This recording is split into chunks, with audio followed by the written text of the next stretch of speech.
கஷ்டப்படுபவர்களுக்கு சிவன் கருணை காட்டுவது வெளியில் ஒரு அதிசயமாக அல்ல, உள்ளுக்குள்ளே ஒரு மாற்றமாக. சித்தர்கள் சொல்வது இதுதான். ஒன்று தாங்கும் சக்தியாக கருணை. சிவன் கஷ்டத்தை உடனே எடுத்துவிட மாட்டார். எதையும் தாண்டி நிற்கும் சக்தியை தருவார். நேற்று சாய்ந்த மனம் இன்று நேராக நின்றால் அதுவே சிவன் கருணை. 2 மௌனமாக வழிகாட்டுவார். பதில் வராத பிரார்த்தனை என்று நினைப்போம். ஆனா அந்த மௌனத்தில்தான் தவறான மனிதர்கள் விலகுவார்கள். சரியான பாதை தெளிவாகும். இது கண் தெரியாத கருணை. 3 கஷ்டத்தை குருவாக்குவார்.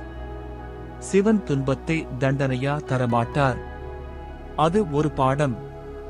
அந்த பாடம் புரிந்த நாளே கஷ்டம் தானாகவே தளரும். 4 உள்ளத்தை உருக்கி கருணையாக்குவார். கஷ்டம் அனுபவித்தவன் மற்றவரின் வலியை உணர ஆரம்பிப்பான். அந்த இரக்கம் உருவானாலே சிவன் உன்னுள் வந்துவிட்டேன் அர்த்தம்.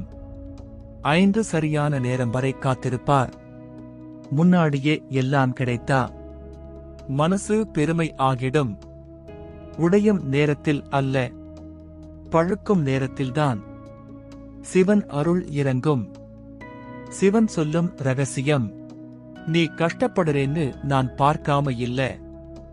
உன்னை உடைக்க அல்ல, உன்னை ஆழமாக உருவாக்கத்தான் நான் காத்திருக்கிறேன்.